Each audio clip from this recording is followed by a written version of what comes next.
And on the site, it'll say, like, you know, minus 200 or something. But then I'll call my buddies at Bet99. I'll be like, hey, can we give it a little better? And it'll be like minus 150. So there'll be more value. What? You know what I'm saying? Yeah. You know what I'm saying?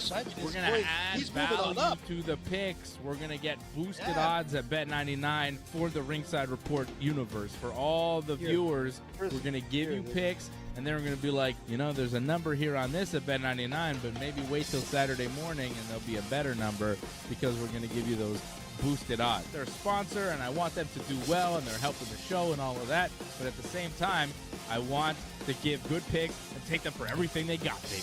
But they got. Well, that's what it comes down to. You know what I mean? Listen, it's a weird relationship because I'm friendly with them, and I want to do well, and I want them to do well, but I also want us to do well, and for us to do well, we need to take money from them, which is part of the whole. It's part of the game, and they like it, and it's all fun. So we're gonna get some boosted odds, and we'll see how much we can boost them for the viewers, so we can make a lot of cash.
The discipline of jiu-jitsu, the elegance of a perfect pour. Introducing the jiu-jitsu-inspired shaker pint glass.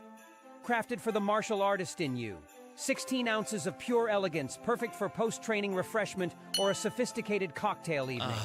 Durable, stylish, versatile. Not just a glass, but a testament to your dedication. Celebrate your passion with every sip. The Jiu-Jitsu Shaker Pint Glass. Cheers to mastery. Available now in our store. While you are waiting for today's broadcast, go to merch.ringsidereport.net and get yours now. Strength in every sip. Introducing the exclusive WWE Survivor Series 1997 t-shirt, spotlighting the event that forever changed pro wrestling, the legendary Montreal Screwjob. This isn't just a shirt, it's a badge of wrestling lore. It's a limited release. So act now. Snag your piece of history now before the final bell rings. Find it and our growing selection of merch, swag, and collectibles at our website, merch.ringsidereport.net. Before we dive into today's action-packed broadcast, check out ringsidereport.net. Explore a wide range of exclusive articles and commentary that are specifically designed for the fans of pro wrestling and MMA. Did you miss a broadcast? No worries. We've expanded them all on our website. And don't forget to hit our store for exclusive merch and other must-have items, ringsidereport.net, where the real action is.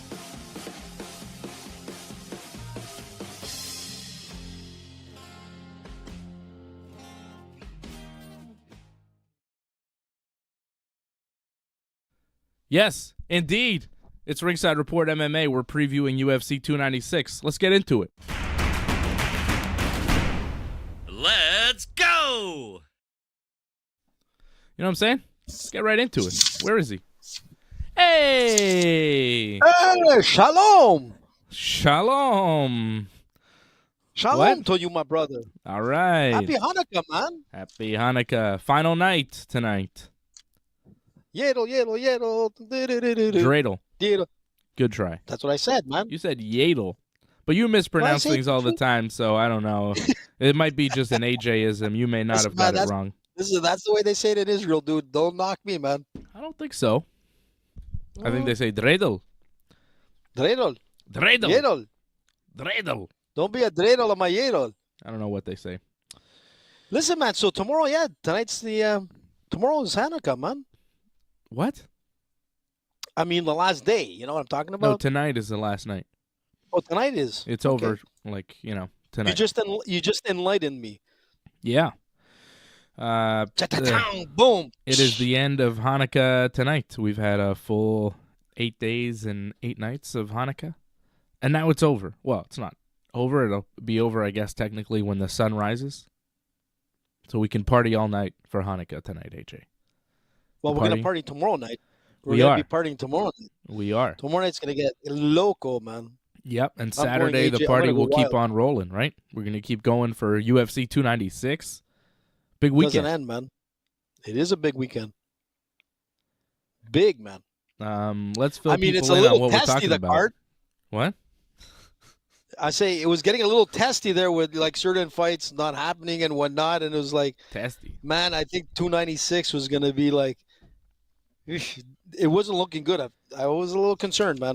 I'm like, something's gonna happen to Ferguson, and something's gonna happen to Patty, and something is gonna go down. Like, you know. Thank you very much. But so far, it looks like the card that's on the UFC site, everybody's still fighting Much. up to this point. Yeah. Now, I think you're talking about Vicente Luque and Ian Machado Gary. Well, I was looking forward to Ian Gary. He's got a lot of heat the last couple of weeks. Him and his wife. There's like a lot of like people have been tearing into this guy, man. It's like insane. I don't know if you've been watching all that crazy shit on TMZ and all whatnot, but yeah, he's been. I wanted to see the fight. I'm like, ooh, Ian Gary's gonna come out and like, you know, show everybody down. Like, you know, don't mess with the future. But apparently, he has like strep or something. He has some pneumonia. kind of. Is it pneumonia? Okay, Yeah, even he worse. had the flu. Ian Machado Gary, who has been the subject of a lot of controversy in MMA these days. Well, his wife. Hey. Yeah, there's some stuff with his wife. I'm not even sure who brought it up. There was some MMA Twitter account, I think, that brought it up first, and then some MMA fighters started piling on because he's a young up-and-comer in the game, and he's generating some hype and some buzz, and people want to mess with him. People want to stop him before he gets to the top, right? I mean, if he's in your division, he's a guy that you would like to either avoid or mentally mess with before he gets to you. So people have been messing with him, namely Sean Strickland, the champion at middleweight. Even though I think he's a welterweight, right? I'm not really sure why Strickland's been going after him. I guess Strickland just goes after everybody.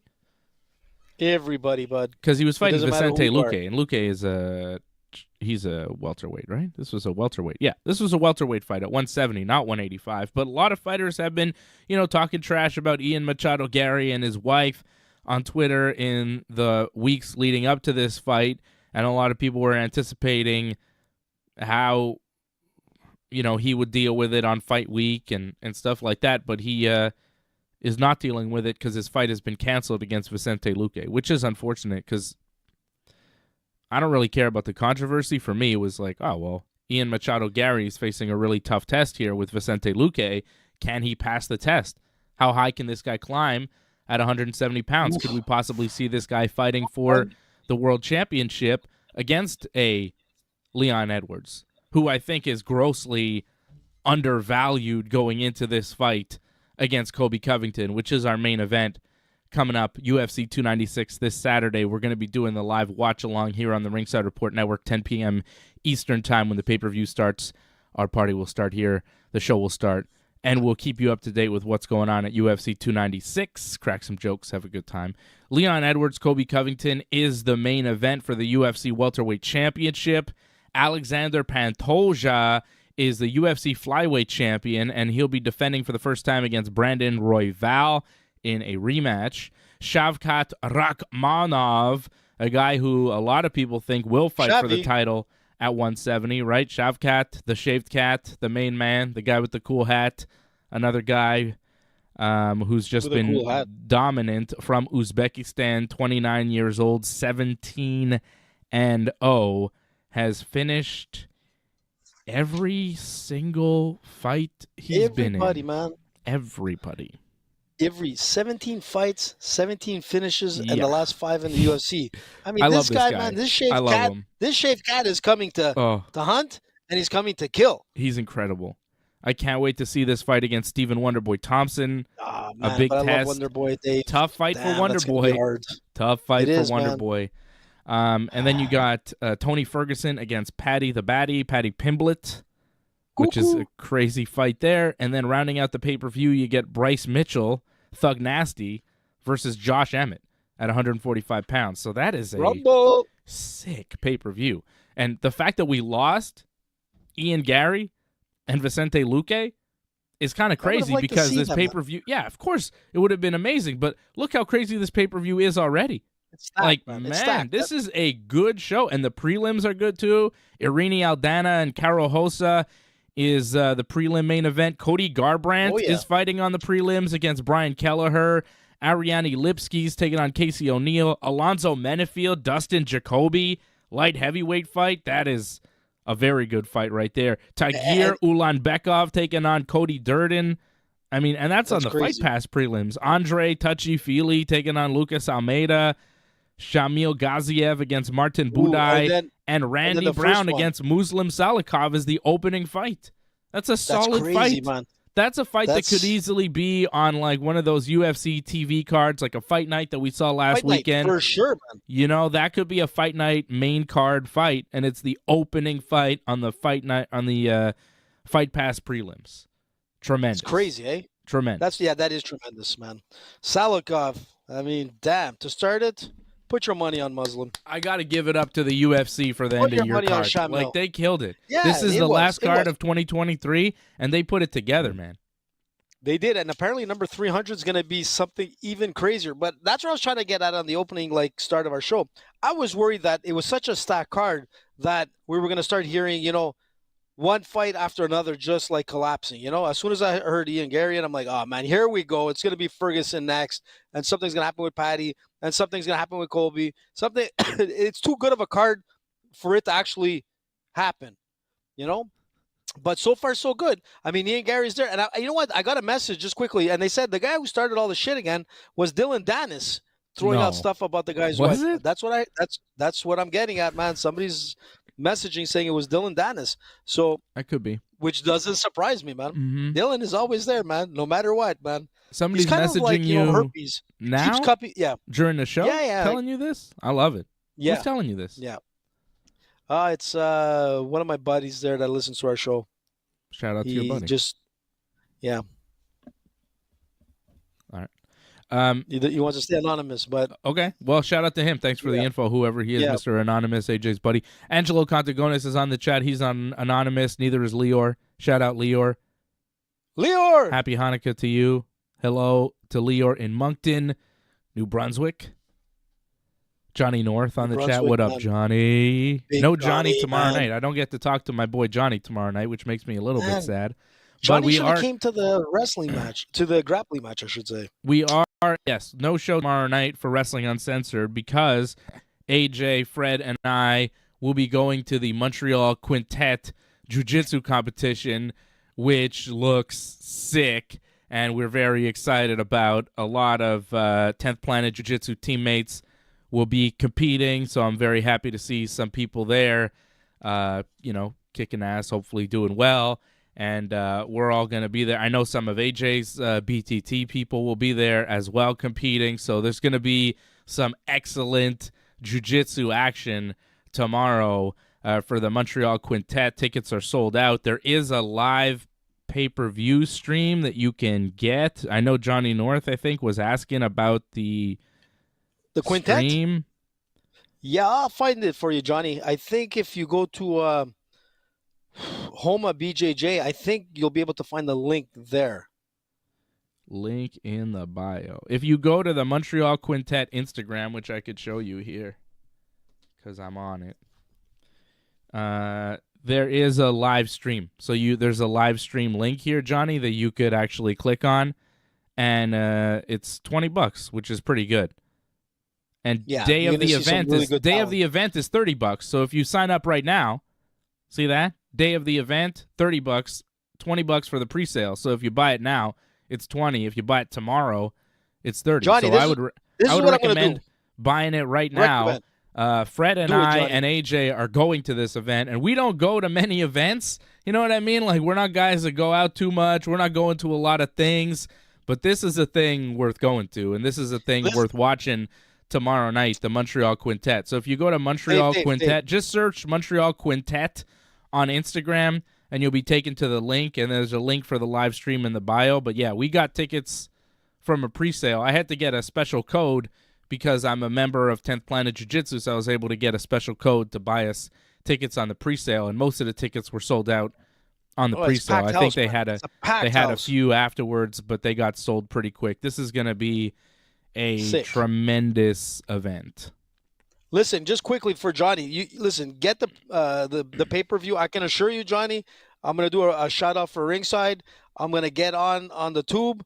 I'm going to be talking at some point because the host of the show is a good friend of mine, Franco Pana, a killer who's been training with Danaher. He's a BTT guy, but he's been out with Danaher and all the rest of those killers, man, just training. And you know what's crazy? I saw a picture of Franco Pana, and this guy he's a beast from Togo. The guy is a beast. Don't let it fool you. He sounds Italian, but he's a big boy from Togo, if you know what I mean. Anyways, all to say is he was the smallest guy in the picture. I'm like, other than Danaher, I'm like, how big are those monsters out there training with the Danaher team? That's one killer team, man. Did you see that pic, Dave? With the Franco Pana? No, I didn't see that. No. Man, I was like, how big are these men? Jesus. When you make Franco look small, it's scary. Yeah, right? So these are the teams. It's 5-on-5, so it's like that guy's good. That Javad, I just want you to know. Yeah, Javad, he's an Olympian, Iranian right? National wrestler. Yeah, he's from the Olympics. Yeah. Iranian national champion right there, Javad Majoub. He started his MMA career, and he's been like super dangerous. I know Nicholas Roy. Tommy Morrison, man, this kid is unbelievable. Tommy Morrison, man, he's like the future Quebec guy coming out in the MMA scene. This kid is unbelievable. Trains, I think, with James Mancini. Go down the list, and I'll give you a few more there. Hang on, AJ. I just want to explain. I just want to explain the rules a little bit, so that people know what they're in for tomorrow night. It's I think they even have a post about the rules, and they explain it so well. Here we go. How does it work? Their Instagram page has been really good for information on the whole event. How does the Quintet tournament work? 5 members per team. Winner stays on the mat with 1 minute break before the next opponent steps on the mat. A team wins when all opposing team members are eliminated. You only stay on the mat if you win by submission. If there's no submission, the match is a draw. So both guys are eliminated, right? Unless it's the final 2 participants in each team. In case of a draw, both participants eliminated. If and only if both teams are down to their last participant and the match ends in a draw, the referee will award a win to the more aggressive and dominant competitor. So if it's like down to the last 2 on each team and nobody gets a submission in the amount of time, I think it's 8 minutes. If you don't get the submission in the 8 minutes, then whoever's more aggressive will get the win for the team. But it's 5-on-5, so it's like, you each put your first guy in. Whoever wins stays on, and then the next guy goes in, and like one guy could eliminate a whole team. It's like Survivor Series Jiu-Jitsu. And if you know Survivor Series in wrestling, this is similar to that. Individual weight of participant doesn't matter. A 150-pounder can face off against a 250-pounder. A total weight limit of 950 pounds is the only restriction per team. So as long as all 5 members... 950 for 5 guys. So as long as 5 guys don't add up to more than 950, you're good. Matches are by default 8 minutes. If there is a 44-pound or over discrepancy of weight between 2 competitors facing off, the lighter participant has the choice of doing an 8-minute or 4-minute round. So if you're crazy, more than 44 pounds lighter than your opponent, you could choose 4 minutes or 8 minutes. I do the 8 minutes, man. Gas him out. Maybe. Try to go to distance. Yep. Try to use speed. Do 4. That's it. The order that each participant will step on the mat within a team will be predetermined before the beginning of the tournament and cannot be changed. So you got to set your order before, like you can't be like, oh, this matches up better. You got to set the order before the event starts. If some members haven't participated in their first match and their team won, they must be the first participants in their second match, right? So if like one guy starts eliminating 2 or 3 guys and then the next guy eliminates the rest of the team, then, the next guy in line has to start the finals because it's 4 teams. And there you go. That's the rules for this event, which looks great, and I could show you the participants. Yeah, let me see and the rest I'm sure of it. AJ can tell you about some of these guys. This is the H2O MMA team. It's Homa BJJ is on the top here, and then you got the H2O MMA team here. Man. And Michel then you've got Dufour, this guy's a beast, man. Then you got the 10th Nicolas Planet Roy. Jiu-Jitsu team, and then you've Francis got Saint-Amour, the Seaway Academy team from Cornwall, Ontario. So here, go down, Dave. Go down there again. I just want to see one guy. Simon Turcotte. Okay. That's Wyatt from Potter. he's from the Seaway Academy. So this is the Seaway Academy team. They're a Cornwall team. I'm more familiar with the 10th Planet team. I've rolled with a couple of these guys, and I've learned from a couple of these guys are coaches at 10th Planet Jiu-Jitsu, so I know some of these guys. Luca Martel is a wizard. I've taken many of his classes, and I've rolled with him. James Banville, too, is really slick. I've rolled with James, and it's amazing. He's just very smooth and very technical, incredible jiu-jitsu player. Francis Saint-Amour, also amazing. Hene Souza coming in to represent the 10th Planet Jiu-Jitsu team here. And Connor Hoogstraten is actually not going to be participating. He suffered an injury, so Francis's brother, Jonathan Saint-Amour, is going to be taking his spot. And Jonathan is a beast as well. I've taken his classes and rolled with him, and he is a monster. So I know the 10th Planet team, and I think that I'll be, I got to root for 10th Planet a little bit. And Fred, of course, in the same boat. Fred's not with us tonight, but he'll be back with us on Saturday night for the UFC 296 watch-along. And then you got the H2O MMA team, which is very strong. Michael Dufour and Frédéric Duprat I have seen fight MMA and have done very well. I'm not as familiar with the rest of these guys, but I'm sure. I know Nicolas Roy. I've heard of Nicolas Roy. Yeah, he's very good, man. Yeah. I remember him like from when he was he's still a kid, but I remember him as like a kid way back, man. This kid is something. And then Brandon Reed, if he's shouting him out, he's good because Brandon Reed is a monster. Yeah.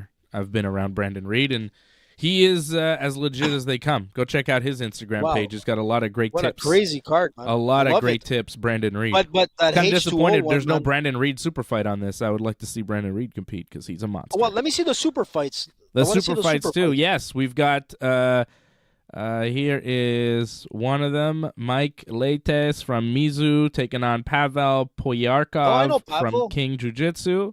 Yeah, from Toronto. I don't know. There's Franco Pana. Yeah. There's your buddy Franco Pana, who will be the host and commentator for this event. Franco's the best. Can't get better than this guy, man.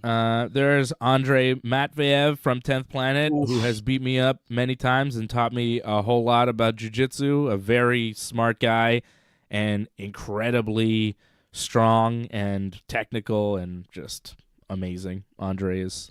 Andre's the best, and he's taking on Khalil Sawan, who I don't know, but I'm sure he's good at jiu-jitsu. I don't know. If he's fighting Andre, if they decided to match him up with Andre, he must be good. Because I know how good Andre is, and Andre is very good, very good. I look forward to you seeing Andre compete tomorrow, AJ. He's an impressive dude. I'm looking forward to all these. Let me go. Oh, here's this guy my from buddy BTT. Renan, man. You know him? He's amazing, Ren. Of course, I know. I've grappled with Renan so many times. This kid comes from Brazil. He was, if I'm not mistaken, Renan was also a black belt in judo. I think he participated in the Olympics. I'm not 100%, but let me tell you, this kid is something, man. Very good, very dangerous. I know Etienne, very good, very dangerous, man. These two are like, it's going to be a good fight. This is going to be a very technical fight. I'm interested to see how it ends. But let me tell you, both of these guys are dangerous. I think Renan right now is old school Montreal martial arts BTT versus TriStar fight. You know what I mean? Like that's old school. Yeah, but I think Renan is teaching at Triton Jiu-Jitsu. Like he's one of the coaches. Even though you're with your team, these guys travel around, go to different schools and teach. But let me tell you, like learning under these guys. I mean, obviously Renan learned under Fabio, but he came straight from Brazil. Like he came from Brazil, and has been training with Fabio for a long time now. But let me tell you, man, this is going to be a nice one. This is going to be fun. This is going to be fun. Another super fight here. Sergio Di Capron taking on Paul Ross. Yep. A lot of good matches here coming up. Man. Quintet Jiu-Jitsu. Oh, go down.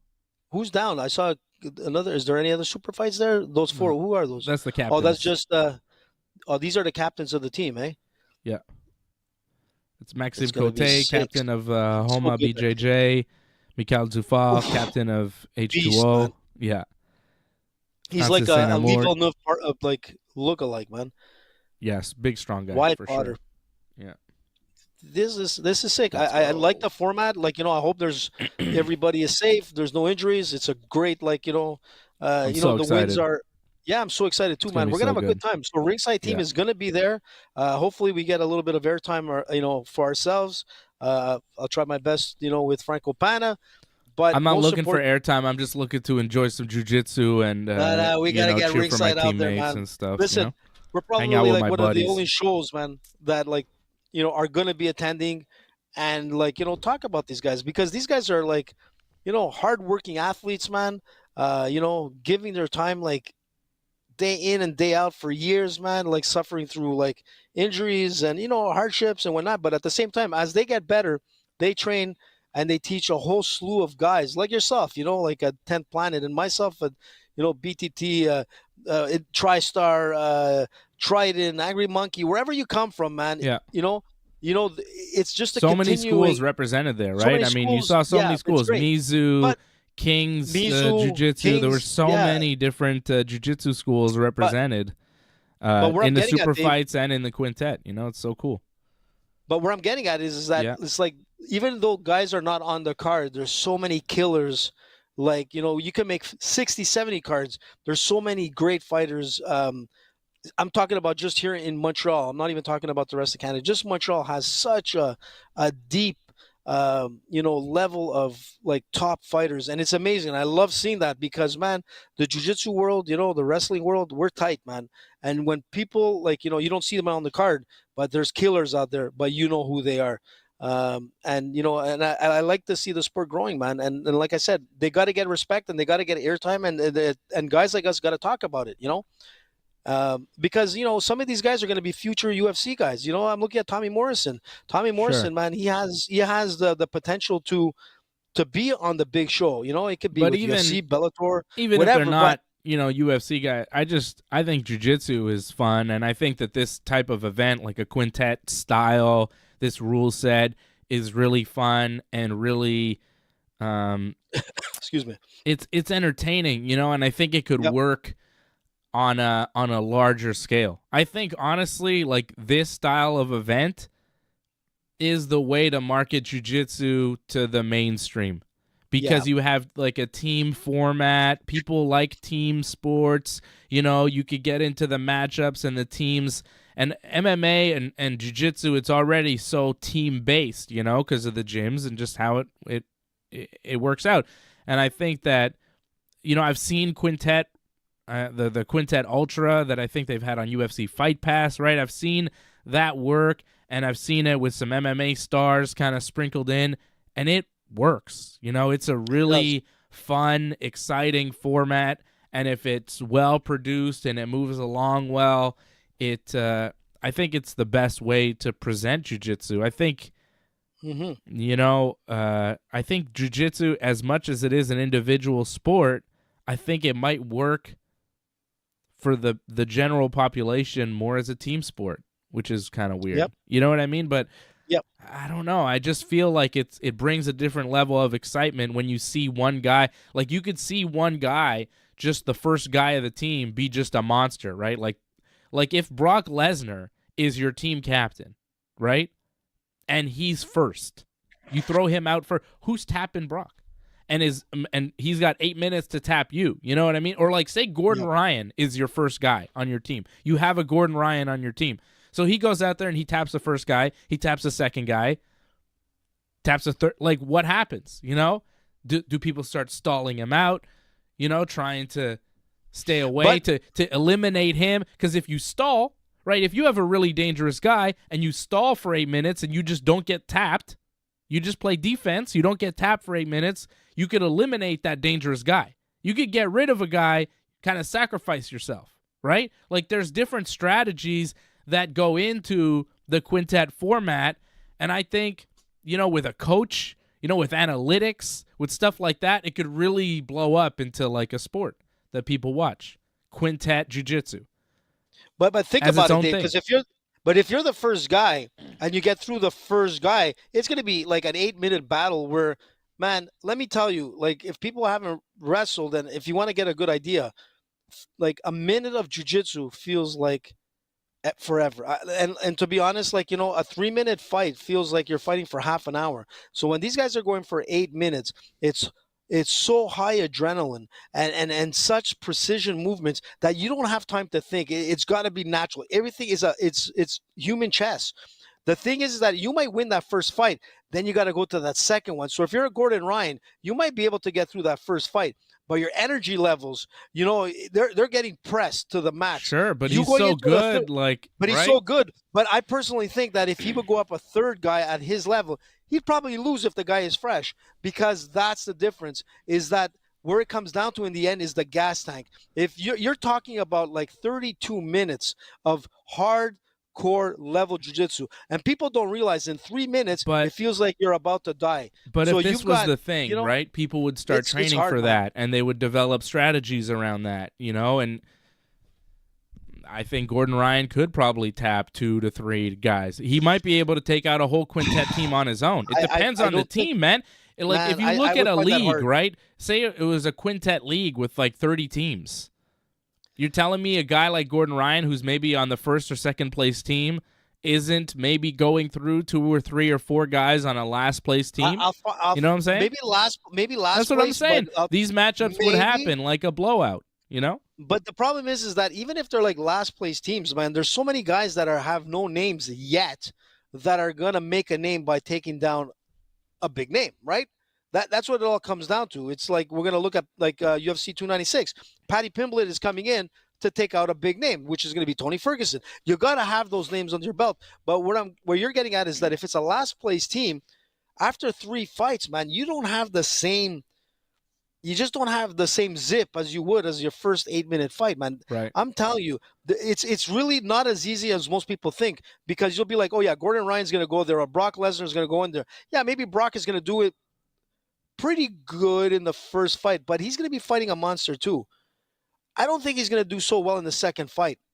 To me, personally, I think these guys fighting their 1 fights, I don't see anybody going through 4 people. I don't see that. It's not because they don't have the technical skills to do it. I just don't think they have. I mean, you know, and I know, 3 minutes of jiu-jitsu is hell if you're going up against a guy who's doing everything. Sure. But I'm just saying that there are outliers in every sport. There are guys that are Michael Jordans or Gordon Ryans, you know, that can do things that seem superhuman. Impossible. And I think that the more we see quintets, I think the more you'll see the different outcomes and the different possibilities. Anyhow, I'm excited about the event tomorrow. I'm especially excited because I've actually, you know, rolled with some of these guys, so like I'm familiar with them and everything. Cool, so man. I'm already into the concept of quintet. The fact that there are 10th Planet guys there competing makes it like, okay, I must go to this, and Fred feels the same, and I know a lot of guys from 10th Planet are going to be there. So it's going to be fun to see all the boys watching the jiu-jitsu. It's going to be super fun, it's going to be I good. love the community coming together, man. Because if you want to see high-level martial arts, dude, forget about everything else that you watch on television with like a Crouching Tiger, Hidden Dragon. Come in, log in, watch this shit. Yeah. You're going to see some, holy shit, man, I better start learning this martial art. But the thing is this, Dave. Tomorrow is the real shit for the real motherfuckers. Tomorrow's the real deal, man. Yeah. This real is motherfucking shit. This is no tomorrow like night, fucking. This is no cheap palm, and this is no. Everybody in that room is gonna be real as fuck. You know what I mean? And no one in there is gonna be some fucking jabroni. You know what I mean? It's not gonna be one of these rooms where you walk over and you're like, oh, fucking that guy's here. Everybody there is gonna be like, yup, you know the deal. You know, it's good. Jiu-jitsu. You know the deal, man. And there's gonna be like killers there like crazy. But the thing is that you can't underestimate anyone in there, and I love it. But the thing is that what's interesting is you brought up a good point. It's such an interesting concept with this whole team thing that something like the UFC Fight Pass, it would be great for them to host events like this on a regional.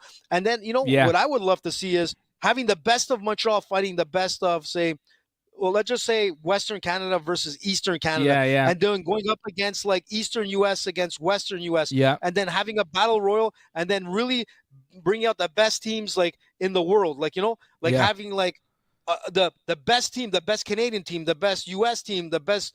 Imagine if you just made a Montreal Jiu-Jitsu team. 5 guys, the 5 best guys in Montreal. Imagine how good that team would be. Listen, could that team be stopped? Like, you know what I mean? Dave, it'd be crazy. You know what?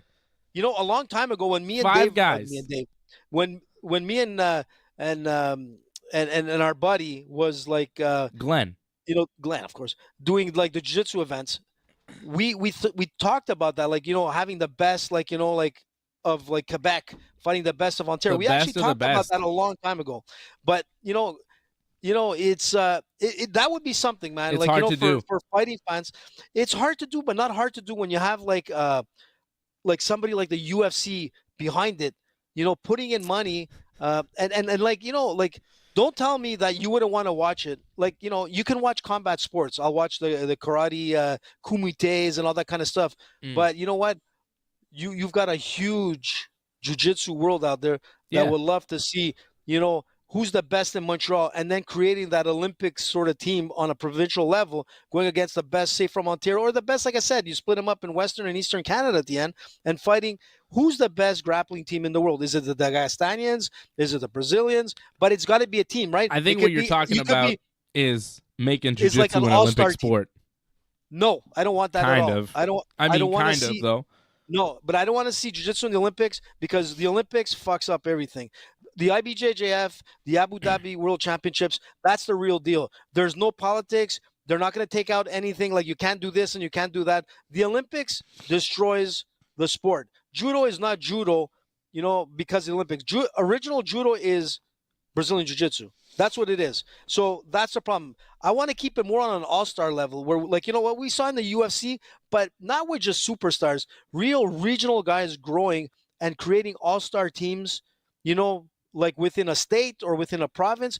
Man, I'd be interested to see that, and I'm sure as hell a lot of people would tune into UFC Fight Pass to watch something like that. Kind of like what the PFL has done with their MMA side, but taking it from a different perspective. It'll take maybe a year for all like different teams to finally come to the final showdown, Take longer than that, and maybe even it might even be longer. But let's just say it's a team of 5. Like, you have like Team Quebec, and it could be a guy from like Gracie. It could be a guy from but that's tough, man. It's tough to determine.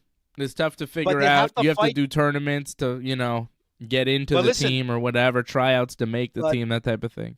But imagine taking the top 5 guys from what we're going to see tomorrow, putting them up against the top 5 guys in Ontario, like from all the different teams, even though they're fighting against each other, the guys that have. But you need more than 5 guys on a team, though, training with each other. You need, like, the thing with jiu-jitsu, and I think the thing with martial arts in general is that you need, if you train with the same 5 guys, if you're one of 5 guys, and you're always training with the other 4 guys, there's going to be stuff that you miss. You're going to have blind spots because they're not going to do everything. You need to train with tons of people. The more looks you get, the better, because everybody fights differently. Everybody has a different skill set. Everybody does different stuff. Everybody's looking to do different stuff to you.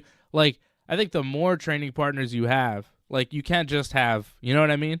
If it's just five guys training with each other. I know what you're saying, like a big team. I'm trying to go like maybe a point system, like, you know, at the end of the year, like tomorrow's going to be Homa fighting like 10th Planet. You know, I'm saying the one who has the most wins in 10th Planet, the one who has the most wins in Homa or BTT, for example, or whoever in the super fights, you gain points. And then that's what qualifies you at the end of the year. When you get like the top points, you take the 5 top guys. You know, they could even be from the same team, or it could be a mix of team. And that's where I'm trying to get at, is that it would be amazing to see the all-star team. And that, to me, an all-star would be team impressive. would be cool. It would be cool to see, like, jiu-jitsu all-star games. That would be dope. Yep. But we're, I think, very far away from that. Lior says we all know Central Coast is going to win, AJ. Central Coast, man. Always. I got to actually shout you out. I was watching the UFC last Saturday, and Jamie Malarkey came out. And he's from Central Coast, New South Wales, Australia. I was like, there's a Central Coast? That's a thing? How are you on a coast if you're in a center? I don't understand. Listen, man, AJ called it. I said Central Coast. And it's real. Everybody was coming. It's real, dude. You know, but that's it, man. Central Coast. Make me a T-shirt with AJ Central Coast. Where's the production team, man? Take advantage of this. Leo, would you buy a T-shirt? Central Coast? It's near Sydney. The Central Coast. I don't understand why they call it the Central Coast. Doesn't matter, man. Because it seems to be Eastern. The East Coast. Don't look into it too much, Dave. Just take it in. But Central it Coast, is. He is from Central Coast. New South Wales. But Australia. Those Aussies, man. Ridiculous. The Central Coast. I couldn't believe it. When I saw it, I was like, Jamie Malarkey from Central Coast? Was AJ right about this? Unbelievable. And then Jamie Malarkey fought, and I remembered that AJ put him on his parlay and was telling me how stupid I was for taking Nasrat Hakparast and putting him on my parlay. So I was like, oh, man, AJ was right about this Central Coast. Maybe he'll be right about this fight. No, he was not. He was wrong about the fight. I was right about the fight. I had Nasrat Hakparast on my 4-fight parlay, which paid out at plus 546 at bet99.com. That was a good one, man. Huge. Team Dave parlay cashed in again last week. I'm crushing it. And I crushed it again. I gave you Nasrat, Tim Elliott, Khalil Roundtree, and Luana Santos. All came through victorious. 4-fight parlay plus 546 for last week's fights. Let's go. Some pretty good fights, too. Khalil Roundtree knocked out Anthony Smith in the 3rd round. Nasty knockout. Nasrat Hakparast knocked out Jamie Malarkey in under 2 minutes. Tim Elliott put an arm triangle choke on Sue Maderji. This guy, did you see it, AJ? I sent you a link. I don't know if you were watching the fights, but I sent you a link with a clip. I was kind of stuck that night. It was the only time I missed the fights. But did you see the clip? Yeah. Yo, he put him in an arm triangle choke, and this guy, his mouth was like bleeding a bit, but he was getting squeezed, so the blood just went out of his mouth, and he was like, tap, tap, tap. It was fucking devastating, man. It was horrible. It was so crazy. But it's not the Nasty first submission time from Tim Elliott. Elliott's squeeze, man, it must be so strong, because the guy had blood shooting out of his face. He was getting his head squeezed so bad. Made him tap, obviously. No, actually, he didn't tap. He went out. He got choked unconscious. The ref at the... Yeah. No, he didn't even tap. Listen, we've seen that. Like, it's not the first time that you've seen like that blood spurting out of someone's mouth when they're getting choked. I mean, doesn't happen often. I remember Damian Maia on Rick's story. You remember that one? He rear naked choked him, and he had him so bad that the blood was like out of his mouth and nose. It was crazy. People were freaking out, man. Yo. It's like the guy's head exploded. I mean, I remember it. How long ago was that fight? I still remember it was Damian Maia, Rick Story, right? When was that? It was sick. Oh, man, that must have been, what, good 5 fight years memory. Ago? You know what I mean? Listen, for a guy that smokes weed a lot, no, AJ, I got good fight memory. Man. You're like the best of the best. I'll give you credit for that, man. You know shit from like 2012. That fight was 11 years ago. Neck crank 11 submission years on ago Rick Story, already? UFC Jesus 153, and I just pull it out of my I thought head it was like that. 5 years You know ago, what I'm man. saying? No, it was 11 sick. years ago in That 2012. is insane, man. Yeah. Yeah. Time keeps ticking, man. I know, right? But you know what? A lot of times when that happens is that there's many factors. Obviously, that the jaw is being broken. Sometimes there might be a chip, the mouthpiece that cuts across the gum line. You know, and obviously, man, it's like there's so much blood being sort of like stuck in one area, and then like a lot of shit happens, man. That's why when it comes out of the nose and all that kind of stuff, he was already cut, but it was just like, when you're cut and you get squeezed, more blood. That's what I'm saying. It's like everything is tight, and all of a sudden, boom, it all comes out. It's scary, dude. Scary. Look, so I hit the 4-fight parlay. Angelo wants to know how you did last week, AJ, and you didn't do so good. You had, what did you have? You had a bunch of losers. Whoa. Take it easy there. You had Song Yadong, who won in the main event, a unanimous decision. You had Tim Elliott, which was good. You had Khalil Roundtree, which was good. But then you had Jamie Malarkey, which was bad because he lost. And you had Jun Young Park, who also lost to Andre Muniz. Fuck, man, that was crazy because the guy, man, I didn't think that was going to happen. But, yeah, he lost.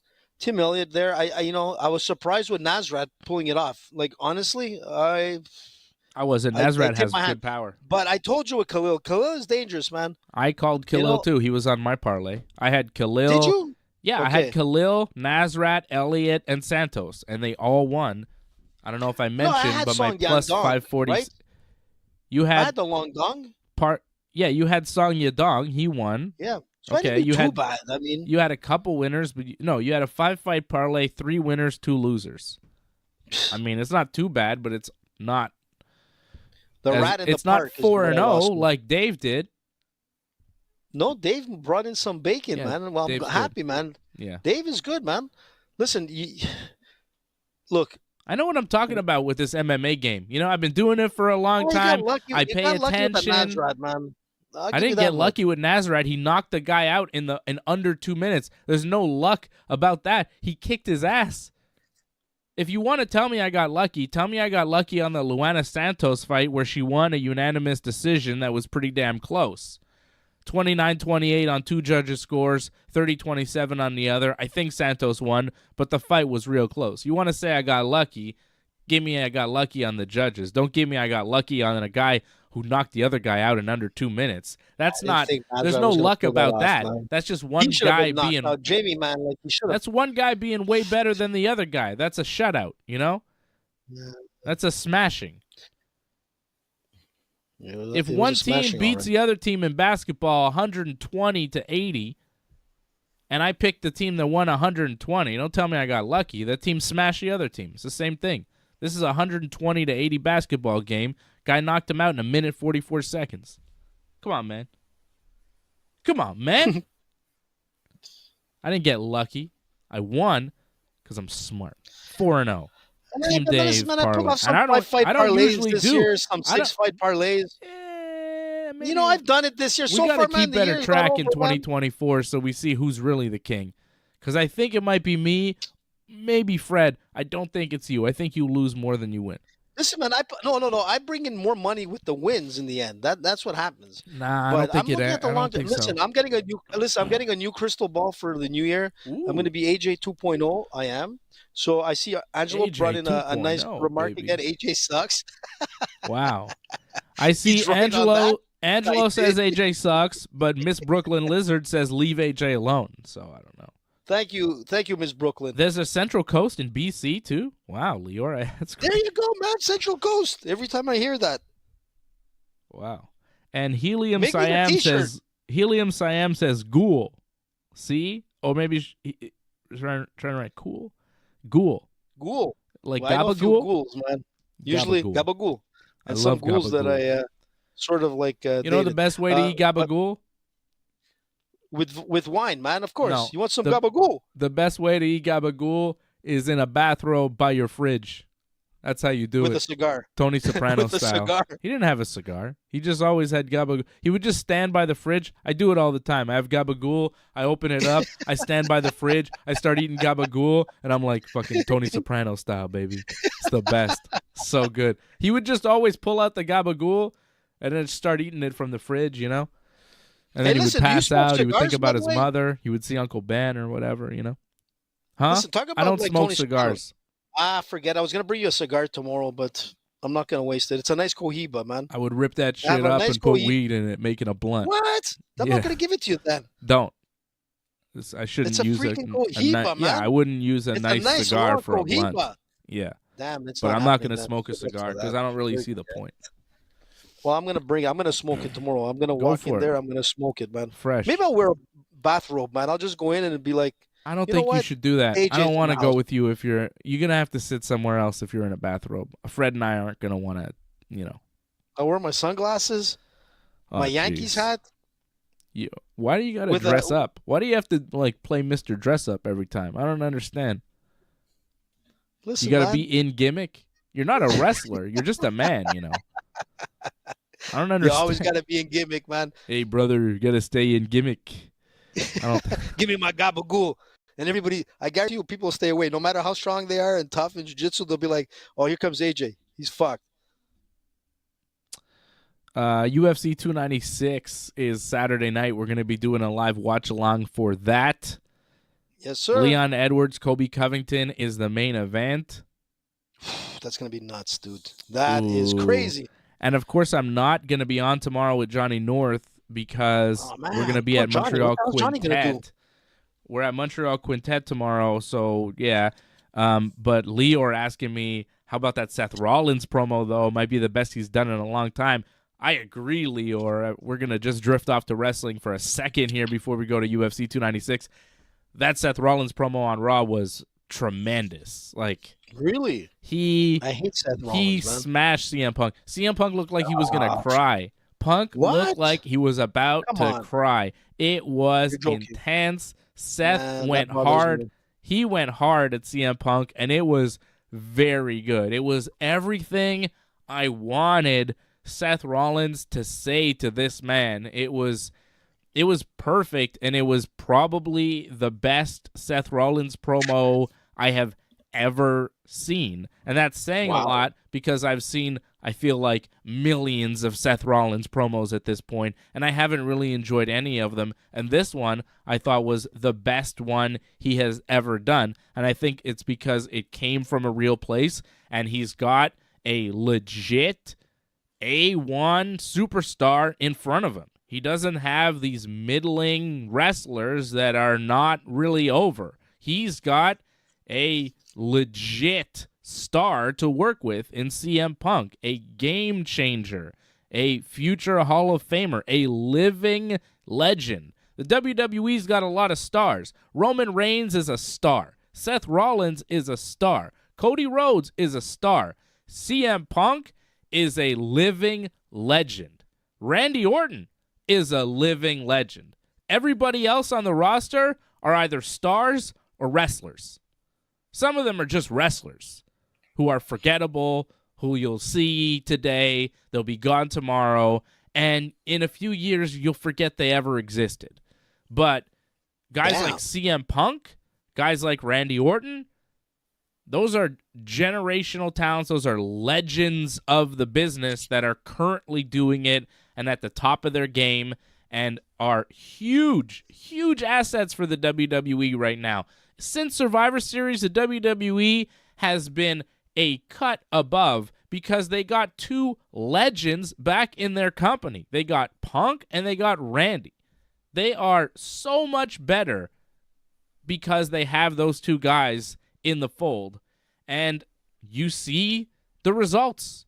You see Seth Rollins cut the promo of his career. You see Roman Reigns about to come back tomorrow night. And I'd bet him and Randy are going to have a hell of a match at the Royal Rumble. There's a lot going on in WWE right now to be excited about. And the CM Punk, Seth Rollins stuff, and Punk set it up perfectly. He said, I'm going to win the Royal Rumble, and then I'm going to come after you, Seth Rollins. And that's the match at WrestleMania. It was set up. That's what you got to do.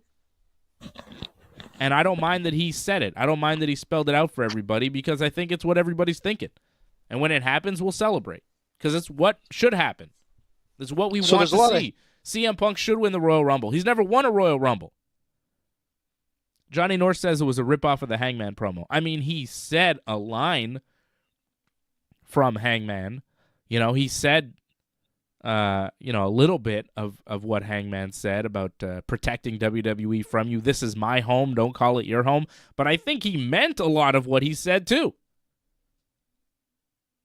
I think there were some points, a little bit like Hangman's promo, but I think that was done on purpose, right? And I think that added to it. I don't think that takes away. I think that adds to it because I think Seth saying the things like Hangman did is also saying that Hangman was correct. I think Seth is agreeing with Hangman. I think he believes that Hangman was defending AEW from CM Punk, just as he is defending WWE from CM Punk.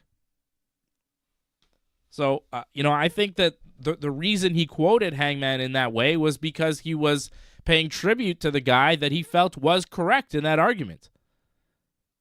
Was correct in that situation and how it all went down. Now, you can choose to agree with that or not, but the promo definitely made noise. It was definitely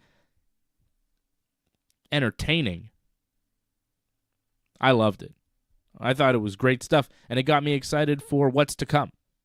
When CM Punk can get his bearings and he can choke back those tears, maybe he can come back and fire something back at Seth Rollins.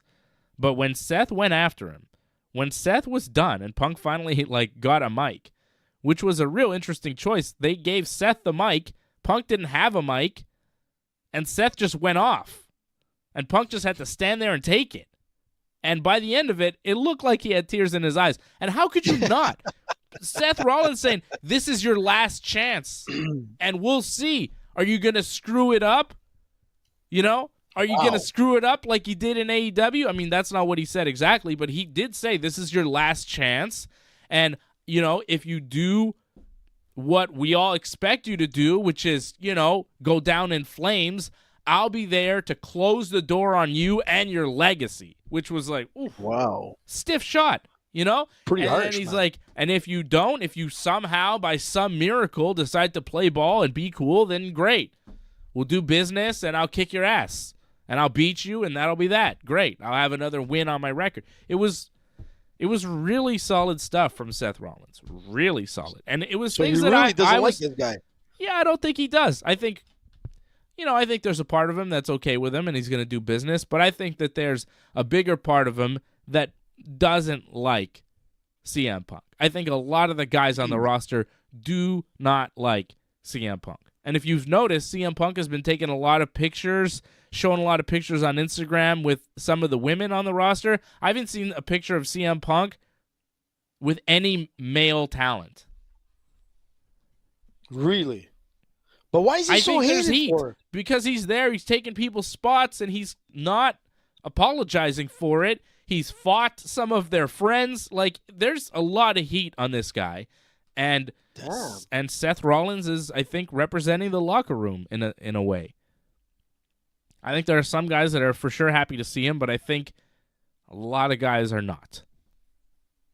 Wow, man. Yeah. This is not it's great. not fake. I mean, this is real. It's so good. There's some reality and there's some, story in it, but that's what makes wrestling great. That's why this is great stuff, because when you are on that line of fiction and reality, when the fiction comes from a real place, it's fucking great.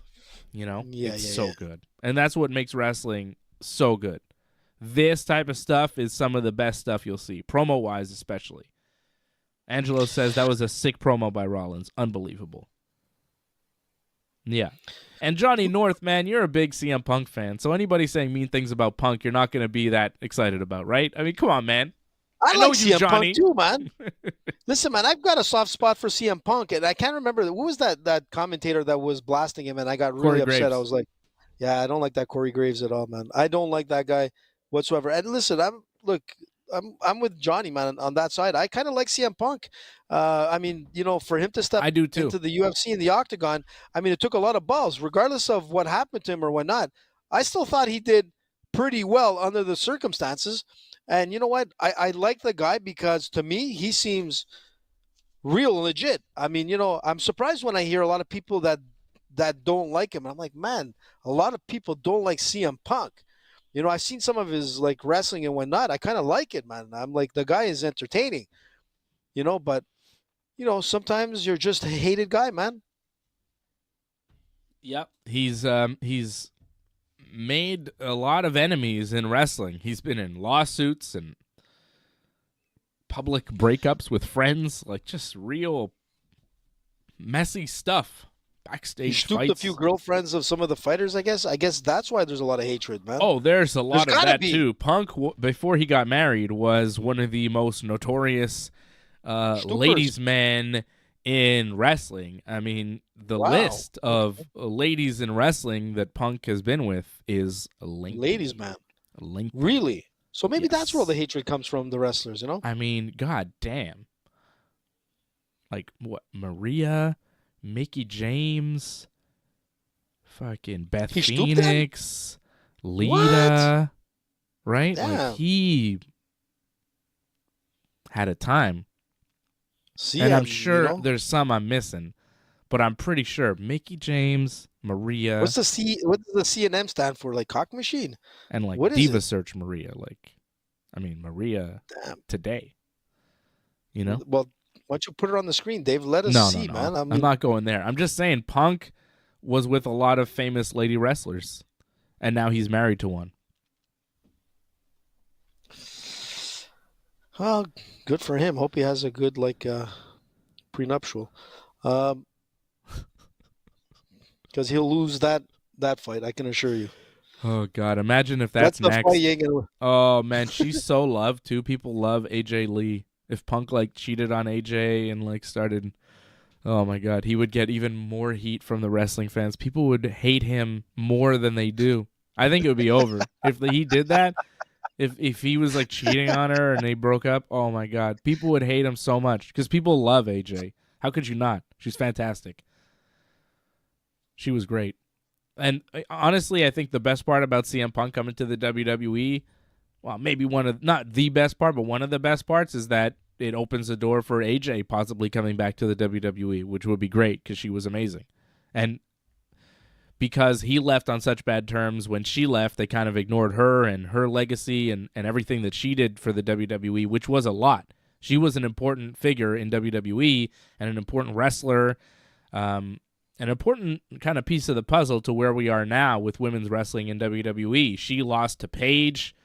On Paige's first night, she put Paige over strong. She put Bayley over in NXT. AJ was really important for women's wrestling, and it would be good for her to get some recognition now in WWE. Hopefully they can get that worked out because she is phenomenal, and no one has anything bad to say about her.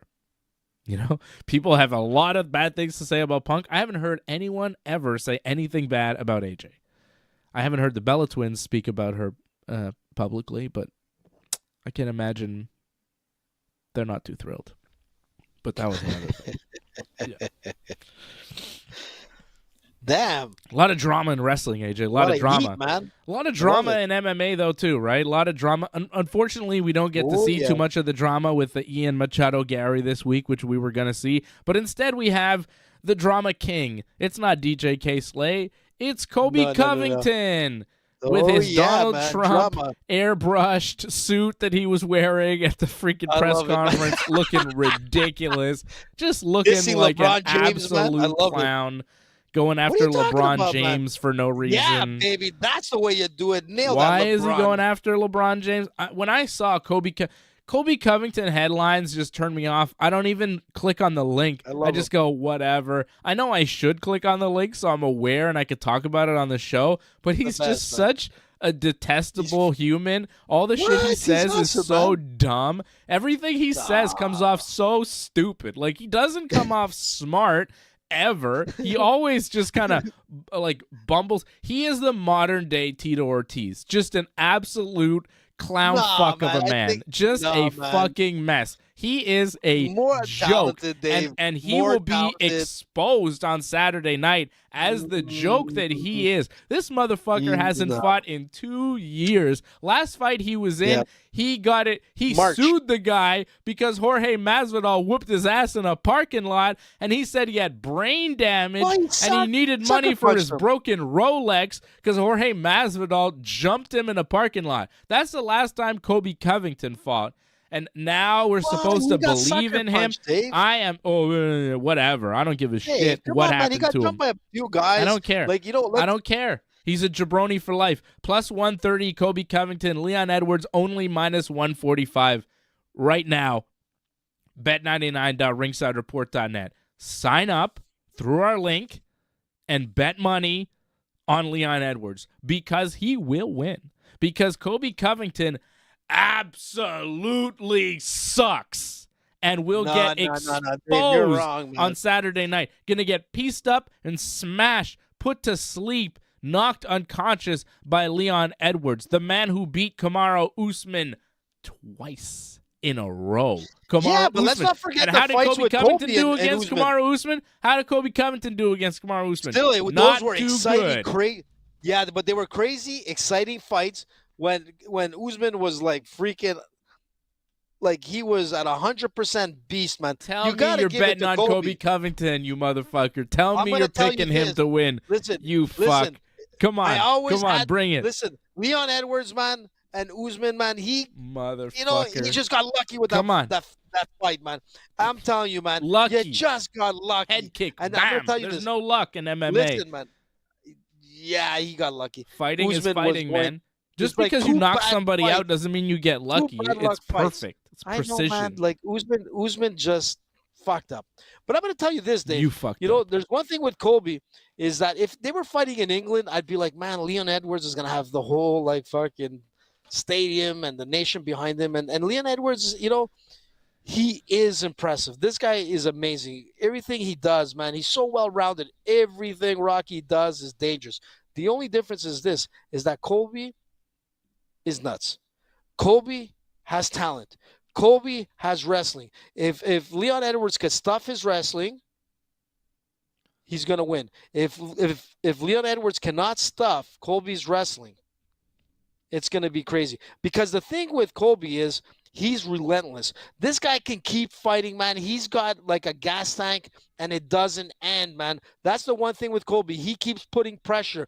He's wild. And that's what I'm worried about Leon Edwards. I don't think he's going to be fighting on Usman where it's going to be more tactical. He's going to be fighting like the Tasmanian Devil, Kobe Covington, who has so much behind him to prove he is the champ.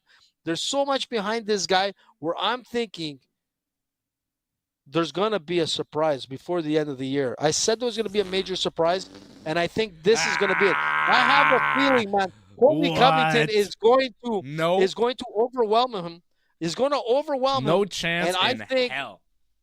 I No don't think so, chance man. It's in the toughness, hell. man, that wild toughness that's going to make the difference. There's no wild toughness. This guy has been out for almost 2 years. Why? Yeah, he has. Why? He has. Why? Yeah, I'll because tell he's you what. doing Masvidal and all the rest. Last August, Gilbert Burns had an interview. Gilbert Burns said he heard rumors that Kobe Covington's neck is done, messed up, needs surgery, not good. Dana White was asked about it in a press conference soon after. Dana said, no, nothing wrong with Kobe. In fact, we have plans for him, and he's going to fight real soon. This is August 2022. We're in December of 2023. Who do you think was telling the truth in that story? Gilbert Burns, who said, yeah, Kobe's fucked up. I don't think he's going to fight for like over a year because his neck is messed up in August 2022. Or Dana White, who said in August 2022 that Kobe Covington was going to fight real soon, which he never did. He's fighting now in December 2023 for the world title. Was Dana White protecting his asset when he denied Kobe Covington's extensive injury? I would say Yes. And I would say that Kobe Covington at 35 years old, been a wrestler for most of his life, his neck is severely compromised. And this is his last shot, his last big money fight that the UFC is setting up because he is a known commodity. He is a star in a division with very few stars right now, and they need Kobe Covington to make Leon Edwards a bigger star by having Leon Edwards beat the ever-living shit out of him. And this is a clear-as-day scenario for me. I don't know what the fuck you're thinking, but to me, this is a setup. This is Kobe's last hurrah. His neck is fucked. The UFC's doing him a favor because he's a draw, and they're giving him one last payday. And that's all this is. This is one last payday before he goes off and does a podcast with Tucker Carlson or whatever the fuck he's going to do next. Go off and do that shit, Kobe Covington. You are donezo in MMA. And Leon Edwards is going to expose all of this on Saturday night. And I cannot wait. I cannot wait to see it because the tears from the Covington fans will be beautiful. But also, I want to see the end of the Kobe Covington era. He has been a despicable promoter, self-promoter in the way that he's presented himself in many different ways. He has been a low-class individual in MMA, very un-GSP, very un-Lyoto Machida, nothing like the legends Anderson Silva, the respectful, talented legends of the game, and he's also never been a world champion. And at 35, and having not fought for almost 2 years, and the neck injury that was definitely real, that Dana lied to you about, Kobe Covington has zero chance in this fight against Leon Edwards. It's going to be a different Kobe Covington that you see on Saturday night. And usually they say that positively, like new version, different. No, the Kobe Covington you see on Saturday night will be different because he will be far inferior to any Kobe Covington you have ever seen. This will be the worst version of Kobe Covington on Saturday night, and he's only getting worse because his neck is fucked. He's done. This is the last payday. And if he fights again, he'll lose again. Mic drop. He's going to lose. And at minus 145, cash it the fuck in on Leon Edwards. I saw this. I was like, what? Pantoja's a bigger favorite than Leon Edwards? Fucking Shavkat's a much bigger favorite. Why is Leon Edwards only minus 145? People are not respecting Leon Edwards, and I think a lot of marks are betting on Kobe Covington because he's a bigger name, and they think, whoa, he wrestling, you got to fucking come close to wrestle. And when he comes close, he's going to get pow, pow, pow, pow, kicked in the face, punched in the nuts. It's over, baby. Leon Edwards, victory by nut punch. Nut crack. I mean, listen. Look, if you look at I'm pumped. If you look at Covington's career, man, you know when he fought George Masvidal was in the middle of like a 4-fight losing streak. Yeah. When he fought Tyron Woodley was in the middle of a 4-fight losing streak. When he fought Robbie Lawler, he was in the middle of a 4-fight losing streak. Who is he beat that wasn't losing? Well, Rafael Dos Santos, but that was like 5 years ago. So no, Dos Anjos was losing. Dos Anjos, that's post. Yeah, he was 155 title run. That's the downturn. No, it wasn't a great performance, by Colby. But the thing is that he still fought some big names. He's overrated. But listen, he's overrated. Man, he only got title shots because he talked a lot of shit. Listen, Dave, he still beat all these names, even if these guys he's were worse in the middle than Chael. of Chael was streaks. much better. Chael is a better trash talker and a better fighter than Kobe Covington all day, every day. Look, I just think that, there's we're overlooking like Kobe. I think that his style of fighting, his aggressiveness, his way of being in your face, with that like constant barrage of attack. I mean, I'm not saying he's a better striker than Leon, because if Leon gets out of range, he's gonna knock him out. Nowhere close. But I think he's not even close. He's not in the same league. He's gonna get fucking destroyed, man. He hits hard. He hits hard, and I'm looking at it as that Colby's coming in to prove something. This is it, man. I just think Edwards, if he didn't like really prepare for this fight and not take this guy as seriously as you're making it out to be, Dave, I'm telling you, man, it's going to be a surprise. I think it's going to be Colby's night, man. I think Colby is going to surprise a lot of heads. We haven't had a major upset other than the Usman, obviously, but even then, man, Usman was winning those fights. But okay, he got bad luck and he lost. Winning those But fights? You think he was winning? What do you mean? He lost. With Leon Edwards, I thought. But the first second I thought one, he was doing pretty well. he lost by decision, and it was not like that. Well, it was to me like, I don't know. look, they weren't spectacular fights for me to say Leon Edwards. Like, okay, he beat him twice. I just thought he got lucky on, in those two fights, in my opinion. But I just think Colby's a different animal, man. How do you Colby, how do you fight Kamaru Usman 2 times in a row and beat him 2 times in a row and say, luck? Man, Luck. There's no luck Usman in beating Usman twice in a row, man. Twice in a row.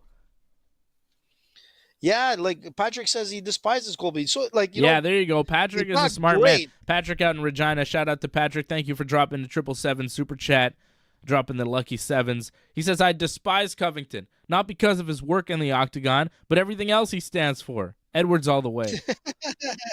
Me too. He's got a point. I agree. I just think we still haven't had a major upset to this level, and I think it's going to happen on Saturday, man. I think Colby Covington is exactly what's wrong. Colby Covington is what's wrong with America, okay? And this has nothing. No, hang on. This has nothing to do with a Republican or a Democrat thing, okay? This is what's wrong with America. Too many stupid because of the internet. Because of the internet. Too many stupid guys trying to get political. This is the problem. There's too many. Like, there was a time when not everybody gave a shit about politics. People were like, yeah, whatever, it's a thing that happens, but like I'm trying to watch sports, I'm trying to watch whatever. He does blackface. Right? I mean, come on, who cares? Right. See, exactly my point. AJ is kind of case in point. You know what I mean? Stupid guys trying to get political and acting like they're fucking political scientists and they know. Man. No, AJ, I'm a stupid guy too, okay? I'm putting myself in the stupid guy camp, all right? I'm an MMA guy. I'm a pro wrestling guy. I'm not trying to be a political fucking genius here because this is not my arena. This is not what I play in. Am I an expert in this shit? Hell no. But a lot of these stupid guys are out there acting like they are experts in politics and the world and how it works and economy and fucking Bitcoin and all sorts of shit. There's too many stupid guys who don't know they're stupid and aren't staying in their goddamn lane, and that's a problem with a lot of people, and it's a problem with Colby Covington. He's a stupid guy who's trying to be political, and he's confused because he doesn't really understand the issues or what he's talking about. So he goes and he says talking points that he's heard on the TV, and he's like, yeah, this is right.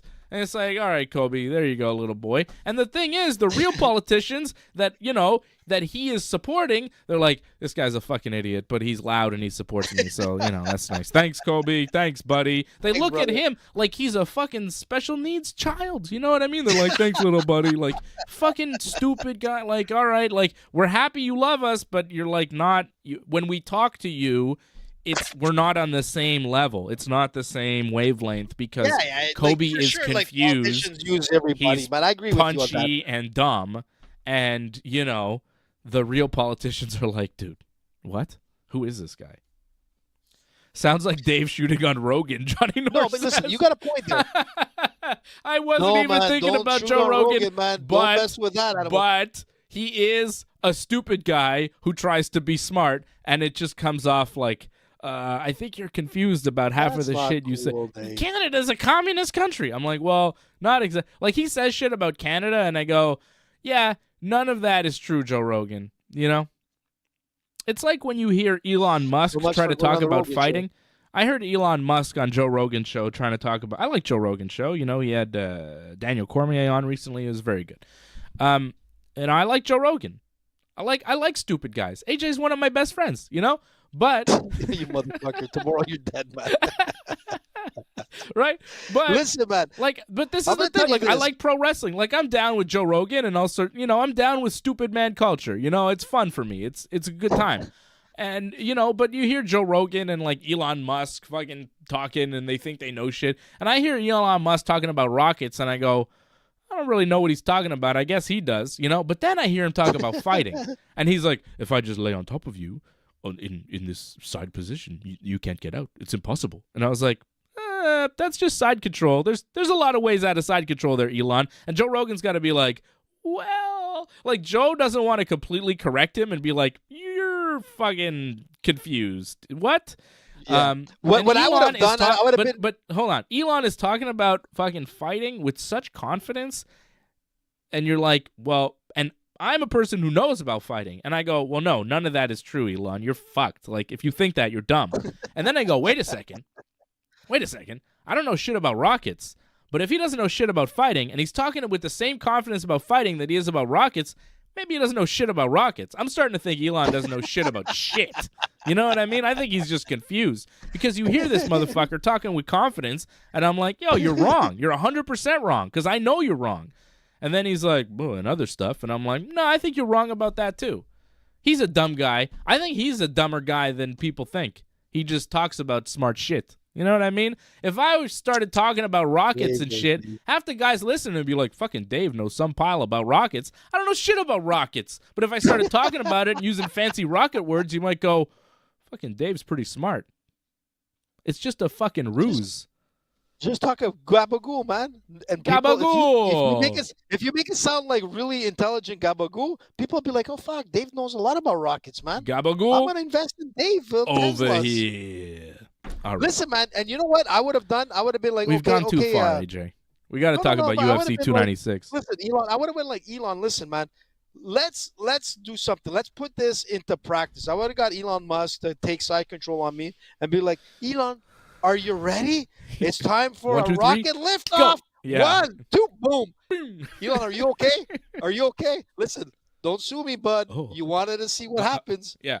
Which made me think, oh, yeah, I don't care if Elon's got 80 pounds on Mark Zuckerberg. Mark Zuckerberg actually trains jiu-jitsu. He would destroy Elon because he understands fighting. The fact that he's like a, 2-stripe white belt or whatever makes him already more knowledgeable than Elon is, because Elon thinks, I just get side control and it's over. It's like, no, bitch. That's not how fighting works. He knows what side control is, dude. I think he thinks, like, I'm just going to keep a pressure on him and just hold him down. But that shit doesn't with my work. 2 hands. It's not going to work. Against somebody who can escape, you can't hold somebody down forever. I mean, if you really know how to pin somebody down, sure, you can hold them down for a while. But against somebody who knows what they're doing, no. Listen, but look, kidding aside, that's what I'm saying about Kobe. Regardless of his political views, and a lot of these athletes have all fucking political views. God. From like 90% of the UFC is stupid political guys. Yeah, but in all sports, man, we hear it in basketball, we hear it in football and hockey. It's like, shut the fuck up and just play the game. I don't want to hear politics. If I do, I'll turn on CNN and Fox. I don't want to hear that shit. I want to see sports.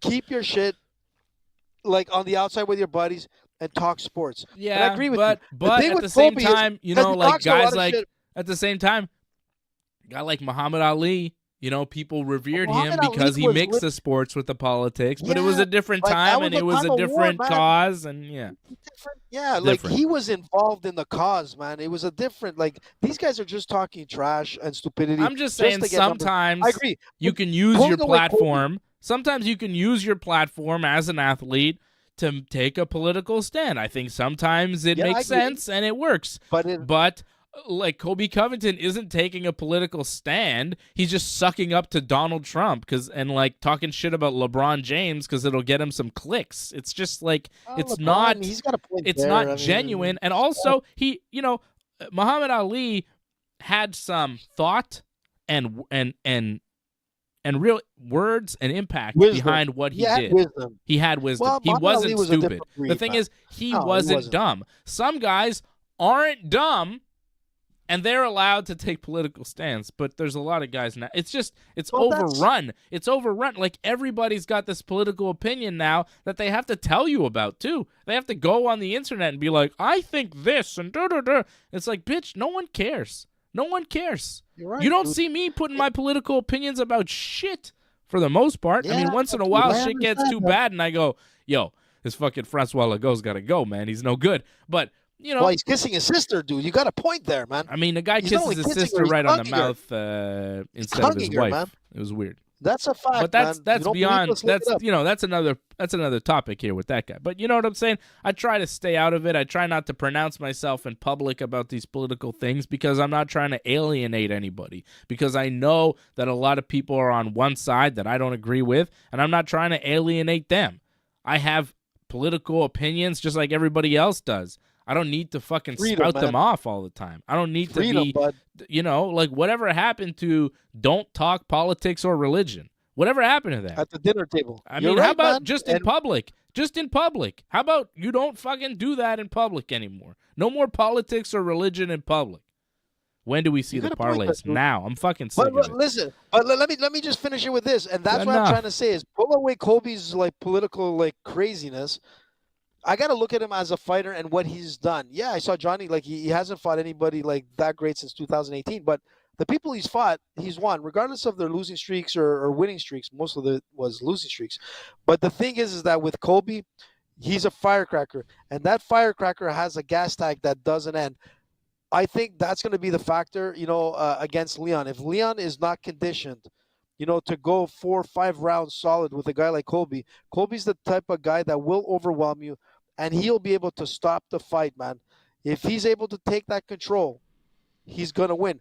I'm nothing to do with politics. I'm just looking at who this guy is and what he's done and what he's capable of doing. I wasn't too impressed with Leon, man. I haven't been that impressed with Leon Edwards. Yes, he's won. Yes, he's beat Usman, but Colby's had some serious fights with Usman, man, 2 times. And let me tell you, it's not enough for me to. And I agree with the odds maker. I think they're right on that. I think Colby will win it on Saturday night. I think He's this the is going to underdog. be the big You're surprise not agreeing for with the end of odds the year. makers. What are you talking about? No, I'm saying with the percentage of How it's close. Like, It's close. how close it is. Like Okay. I kind of agree with that. Like I want to get it's to the rest of the card, AJ. We don't want to talk about Kobe and Leon Let's all go. night. Yeah, we let's- got some other fights here. Kobe's Brandon Royval taking on Alexander Pantoja. This is a rematch. Pantoja beat Royval back in 2021, submitted him with a neck crank. Yep. And I think it'll probably go the same way. Pantoja looked really good over Brandon Moreno to win the chin. Pantoja gets the win and retains the flyweight title in the co-main event. Shavkat Rakhmonov, I think, will beat Steven the Wonder Boy because Shavkat is on a run, like we said before, undefeated, crushing the competition. 29 years old, out of Uzbekistan, 17-0, looking to make it 18-0, and I think he submits the Wonder Boy. I think he will tap him. Tony Ferguson. Wow. Okay. Tony Ferguson, Paddy Pimblett. Ferguson is 39 years old, and he's lost 6 in a row. He's not looked good. Yep. Paddy Pimblett, he's not 28 looking good. years old, has won 6 in a row. So kind of weird. 39 They're years 6 and old, 6, man. lost 6 in a row. 28 years old, won 6 in a row. I'm going to go with Paddy Pimblett. He seems like the pick. Everybody was confused when this fight got made. Why are they sticking Tony Ferguson with this guy who's on a long win streak when Tony's on a long losing streak? I think you understand why. It's to, grow the name of Paddy Pimblett, give him a win over a big-name opponent like Tony Ferguson. And it's sad for Tony Ferguson because if you look at like his career from 2013 to 2019, the guy had 12 straight wins, man. Tony Ferguson was like fighting Khabib.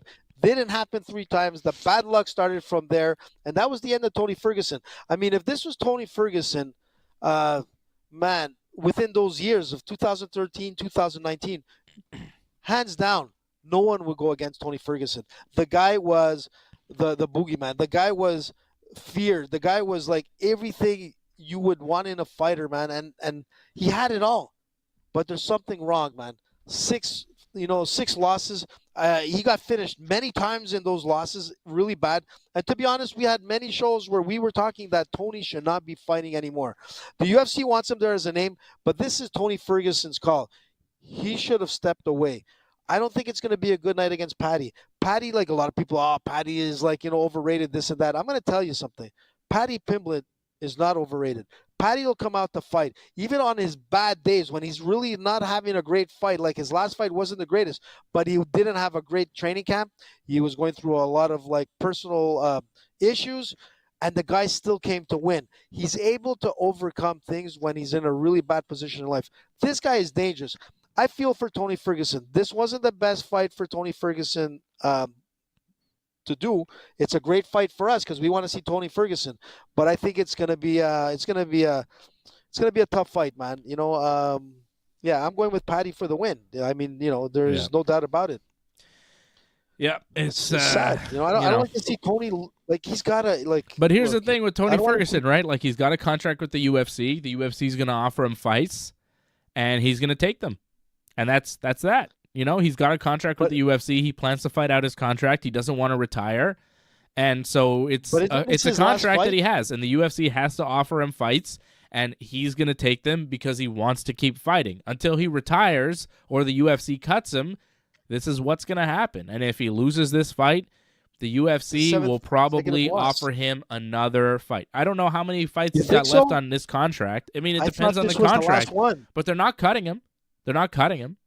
Is this the last one on his contract? I don't think so. Look, I don't know. I'm not 100% sure, but I thought it was. Okay. Well, if it is, then that'll probably be it. I don't think that they would renew his contract. They probably let him go, but I don't think they cut him. I think they keep him around if he wants to keep fighting, maybe. Because if you cut him, then he can go fight a guy like Jake Paul in boxing or something and be a name, an ex-UFC name to get beat up there. So. Yeah. Well, the UFC, one thing for sure is they take advantage of all these like big name veteran fighters, man, and like basically squeeze the life out of them till they're not needed anymore. Till there's Tony nothing Ferguson left. obviously is a good example. Till there's nothing left. And Tony Ferguson, man, he's almost at that point where there's nothing left, right? Like, well, man, his last fights looked like there was nothing left.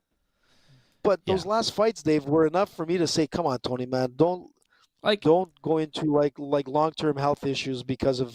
The fight game. I mean, you have a family. And prime Tony Ferguson probably beats Bobby Green. The fact that he got finished 100%. By Bobby Green makes you go, all right, dude, you're not who you were. You're not anywhere close. Well, that's what I'm saying. 2013 was a long time ago, Dave, and that's when he came out and everybody was like, who is this Tony Ferguson?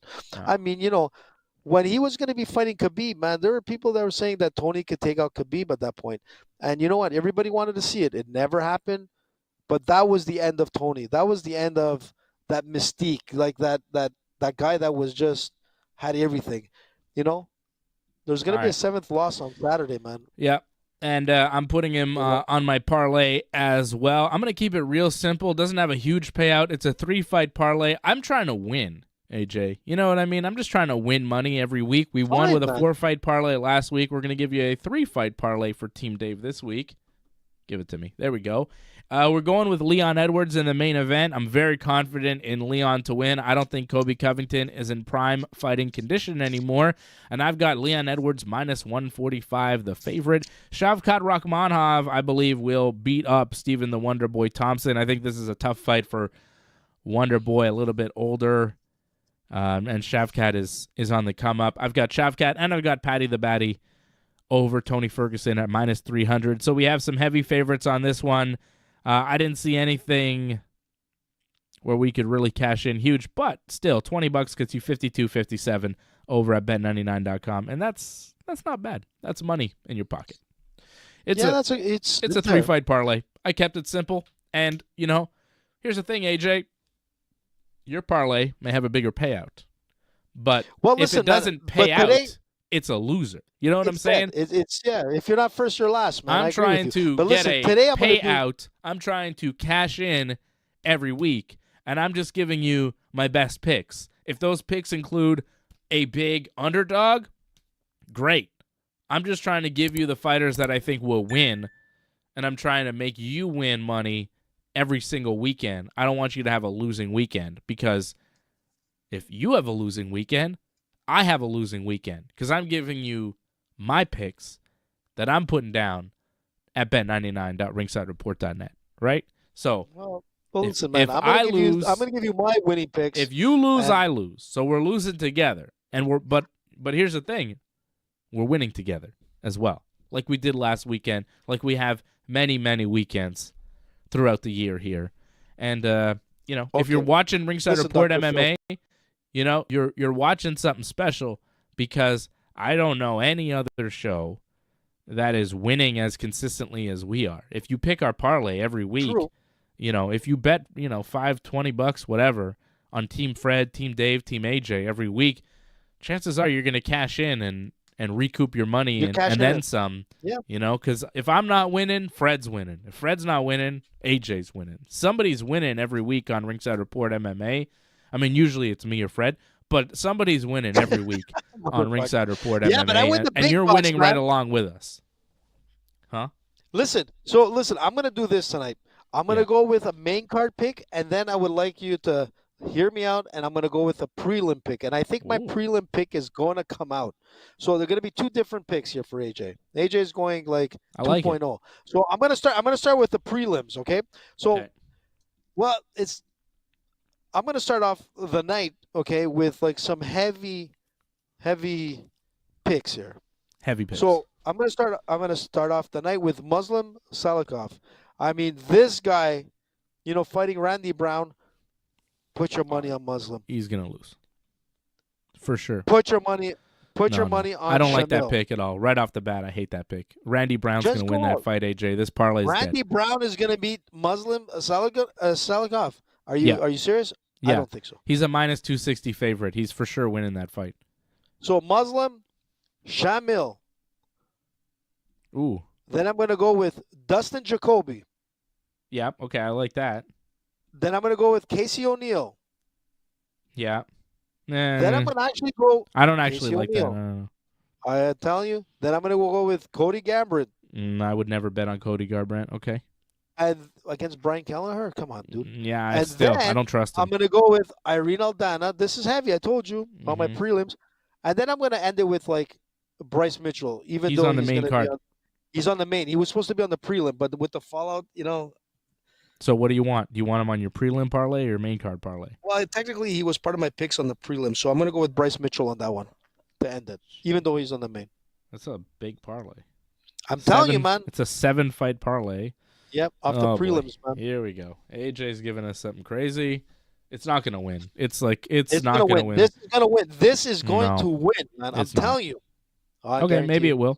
I wish you luck. It's a huge payout, right? Plus 43.68. $20 gets you $893.58. It's a huge payout for this parlay. Listen, this is my with first 7 prelim, fights. Man. Bryce Mitchell, Irene Aldana. I mean, Mitchell, I think he'll win. I think Aldana will probably win, although minus 200. Cody Garbrandt, I think, could definitely lose that fight to Brian Kelleher. Casey O'Neill, I think, could definitely lose to Ariane Lipski, but she's a favorite. Dustin Jacoby is the one that I do agree with. I think Jacoby will beat Menefield. Shamil Gaziev over Martin Budai, I think could happen. But I don't like this one. The Muslim Salikov. Your parlay is going to die right off the top. But it's not dying, man. This is my first prelim, man. I don't go with prelims, but I'm like, this one is after my quite a parlay formula and everything. So now I'm just going to go now to the main card. So right off the main card, this will be AJ's like main card pick, even though I'm going with Bryce Mitchell. I'm starting off tonight, man, with the biggest upset of the year. It's going to end with a bang, and this is going to happen. Nothing to do with politics. This has to do with just a crazy gas tank. But you do like his politics, full transparency. Well, I kind of like certain parts of his politics. You like everything about him. Not him. You do. Per se, you would wear the Trump jackets too Fred, if you could. And make the UFC great again. You So would Colby, love it. Pantoja, I agree with you with Pantoja. You know, the shaved cat is going to make, you know, he's going to make like mincemeat out of like Stephen Thompson. And I love Wonder Boy, man. He's the gatekeeper. This guy is the closest guy to like, you know, being a champ in that division. He's kind of like the gatekeeper. That's what he is. The Wonder gatekeeper? Boy. You say gatekeeper? Well, he could be gay. I have no idea, but he is sort of like. It's just, that's what I said, man. What do you think I said?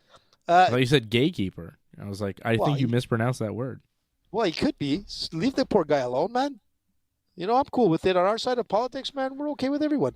Listen, and then unfortunately, Tony Ferguson, man, is gonna have a hard night. I think Paddy the Baddy, man, has been one of my favorites from the beginning. I think his streak is gonna continue. And then obviously, I'm gonna go with Bryce Mitchell, man. And that's what do you mean again? You're putting him on a second parlay? Yeah, man, because I'm going straight down, with man. Me now. I'm not messing with you, man. Redo your whole goddamn parlay. Killing me. I don't know where your fights are anymore. Damn it, AJ. Don't make it look hard, Dave. Bet99 is not going to be too happy with us. Well, it's hard because you make it hard. Colby Covington, which is ridiculous. He won't win. Pantoja, -190. He will win. What else you got? Shavkat, yes, I like it. Patty, yes, that's on my parlay. Bryce Mitchell, yep. All right. Plus 694, $20 gets you 158.86. If only you took Leon Edwards, this parlay might actually come through. I'm telling you, the upset is going to happen, man. This is it. It's going to be Colby, man. It is not. It's going to be crazy. No. It's going to be insane. Oh, yeah. I mean, I don't think it'll happen.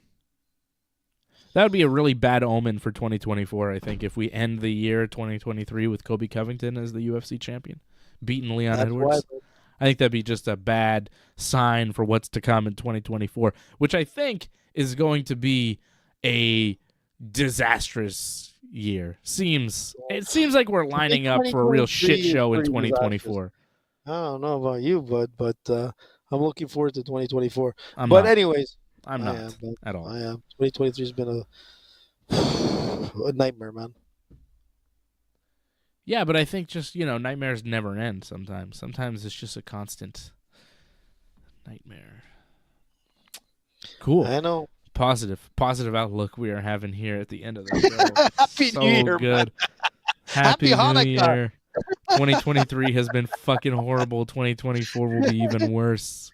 Welcome to the future. Fucking sucks. Elon Musk. Everything will be fuck great. That guy. Fuck that guy. What a fucking weirdo. I would whoop his ass in an MMA fight. That'd be easy work.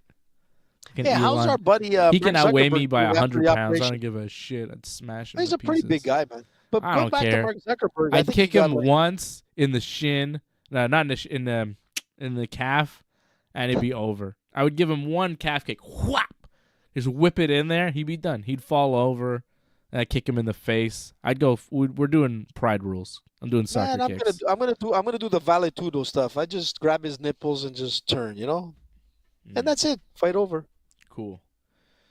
All right, we're done. I'll be back Saturday with AJ and Fred for the UFC 296 watch along. And tomorrow night, man, we'll keep you posted on who wins with the jiu-jitsu tournament. We'll be at the Quintet. Night. Try to tune check in, out guys, my man, if you have a chance. Check out my Twitter and Instagram at Dave Simon MMA. I'll definitely have some stuff up there about the Quintet while I'm there. Right? And take try some to pictures. put a link on our YouTube page. Put a link to that show on our YouTube page if you can. To the Quintet, man, so people can come on. Yeah, maybe I can. You know what I'm saying? Sure you can, Dave. Sure you can. Yeah, man. Yeah, Dave fucking Hey, listen. AJ's always the one to be like, yeah, Dave, you want to do you? He's always trying to make me do work, You're always trying to like, Dave, why don't we have a big parade with some fucking fireworks and an elephant and yeah, we can do that, Dave. I'm like, AJ, who's going to pay for that? Don't worry. I'm like, what? Listen, and don't forget tomorrow, you got to wear some ringside merch. Here we go. Don't do it again. AJ's always telling me what to do. So annoying. Okay, I'll wear ringside merch, okay? What do you want me to wear? The hat? The underwears? What? The hoodie, man. You got to wear something like I don't have a hoodie. I mean, you can wear the underwear if you want. I don't have a Ringside Report hoodie. What? I should go to merch. Like, what's up? Seriously, I should go to merch.ringsidereport.net and get myself a Ringside Report hoodie. Yeah, like seriously, man. They're available, Dave. Are they? We even have a jiu-jitsu like mug. Yes. A jiu-jitsu, right? For Hanukkah. Yes. We have sweatpants. Oh my God, we have sweatpants? How come I don't have the sweatpants? What the hell? I don't see a Ringside Report hoodie, to be honest. We even have a G-string collection there. You didn't see that? Come on, Dave. I did see the underwears. We have a jiu-jitsu hoodie, Fighting Out of Montreal, Quebec hoodie. I don't see man. I don't see a Ringside Report hoodie, though. There are Johnny North T-shirts, Johnny North. Oh, they're really nice, the Johnny North T-shirts, man. Yeah. If you want to get a nice Johnny North one, Dave got me one. Super nice. Ringside Oh, I Report should have wore it Network. tonight. Maybe I'll wear it tomorrow. I'll represent Johnny. Yeah, we don't have a hoodie, AJ. Maybe we'll make one. Well, we got to get a hoodie, Dave. Take it easy. Who doesn't like a hoodie? You just want one. That's basically what's happening right now. You're just like, Just get me one. I gave you a Johnny North shirt, didn't I? Yeah, you did. Very nice, man. I love it. Yeah, you got one of the new Johnny North But shirts. we all need hoodies, man. Wouldn't it look cool if we all went like hoodies and like we do like the Gracie like walk in to the show? It would be awesome, man. I think we'd look weird. So what? You gotta stand above the crowd, man. You want to be number one? You want to be number one, Dave? You want to be Joe Rogan? You want to start making Joe Rogan money? I would like to make Joe Rogan money. Out to, like Vegas. I don't want to be Joe Rogan, but I would like to have some of the money that he has. Listen, for sure. I'm going to tell you something. A percentage would be nice, quite honestly. No. What percentage? Go for it all, man. And on another note, I met Joe Rogan. You know that, right? I met Joe Rogan. I talked with Joe. The guy is a super nice guy, dude. You know, one of the best comedians I've seen, man. Like, the guy is super funny. Amazing, man. I love Joe Rogan. So, Joe, if you're listening, yes, we are the number 2 show. We got to admit. Number 1 is Rogan. What? Get us some hoodies. Okay. That's it, man. Cool. Angelo dropping the super chat says, "Where's the Bet 99 shirt, AJ?" Yeah, you got a Bet 99 shirt. You're supposed to give. Shit, Angelo. I got it. To Angelo. I gave it to you, Angelo. didn't I? No, you didn't. Okay. Well, you didn't. Remember, I said I want I'll to give get it it to you for tomorrow, Angelo, and you can get it to Angelo. Yes, thank you. See, Angelo, I was thinking about you. Even though you dissed me, that's okay. But I still love you. But Dave was like, no. Don't take the T-shirt. He thought I was going to sell it or something. No, that's not true. If it was for Angelo, I would have given it to you. But you were trying to give. You were like, "Here's one for my cousin. Here's one for my brother's, friend. Here's one for a guy I know who really likes the show." I'm like, "Who are these guys?" You're like, no. It was my dentist, and you take man. like you're my dentist. You're like trying to. It was my veterinarian needs a shirt. It's like, why are you taking all the shirts, man? You're trying to give shirts to like everybody you know, and like I'm sure half of these people are like, I don't know if I want this shirt. You know, you're just giving shirts to people. Like you came to me one day with a YMCA T-shirt, and I'm like, yeah, I don't really want this, AJ. It was a nice gesture, cool. And I appreciate it. But I'm like, I don't. T-shirt, yeah, but I didn't need a YMCA. I love YMCA or something. I don't love YMCA. I don't want a YMCA T-shirt. I've never worn it. I don't know where it is. I think I gave it away, honestly. You know, what? Sorry, you I don't bastard. know. But it was like not even in my size, and also I wouldn't have worn it because I have a million shirts already. And, you know, if I'm going to choose one, I don't know if I would choose that. The point is, you give away shirts. You grab a bunch of shirts and you give them away to people. And I think some of the people you give the shirts to don't even want the shirts. But I know Angelo wants one, so I'd give you one to give to him. We got to get one for Angelo. What size again for Angelo? What? What size? What size, Angelo? Large, extra large? Definitely not small, that's for sure. I can assure you. Johnny North says, anyone who thinks Canada is a communist country is not number 1. I agree with that. Joe Rogan is so confused when it comes to Canada. Like, it's crazy. It's crazy, some of the shit he said about Canada. I'm like, have you been here? People who don't live in Canada but hear, like, political opinions about Canada from right-wing people get a really weird idea about what's happening in Canada. Take it easy, Dave. Well, it's true, though. Are we a no communist? Politics, man. Are we a communist country? Well, I'm just saying. Do you think Canada is a communist country? Do you know what communism is? Could you explain communism to us, AJ? Professor AJ, with all your great political opinions? I told you I'm not talking politics anymore. Yeah, I said I'm because not you don't really on understand fundamental concepts. And this is my point. I only graduated from political science. I guess not. Did but you? I'm going to tell you something. Yeah, but I'm going to tell you something. Can you explain? So do you think? Listen. So if you're a political science man and you know all these things, do you think we're a communist country? You think this is communism? Not. Of course not, man. Right. But the thing is that I don't give a fuck what they say and what they talk about. I just want to talk about one thing: the fighting game. There's no politics in the ring. Exactly. Well, Kobe Yeah, that's Covington it. kind of adds it in, you know. Well, everybody has their shtick, dude. Everybody's gotta find, a shtick that is going to carry them, and that's what Connor did, and that's what even George did. Like, even if he played his nice character, he still played a character, Mm-hmm. you know. Yeah. But all in the end, it doesn't matter. The thing is that we want to just see good fights. This is a sport. We don't want to see anybody get injured. We just want to see a good human chess game, and that's it. Point You final. better believe it. You And better don't believe forget it. Angelo's t-shirt, man. Yep, in large. I see on the chat. I'll bring you one tomorrow. All right?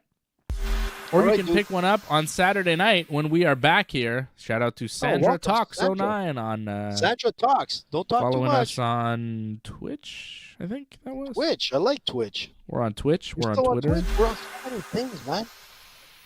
There you go. Welcome, Sandra. Shout out to everybody watching us on Rumble as well. Oh, Rumble, Jerry man. G69. Shout out Jerry G. Eagle 999. Jerry? Shout out Eagle. Eagle. Jerry G69 with the 5 American flag emojis. Gotta love it. God bless America. God bless. I love America. It's a great place. Great place.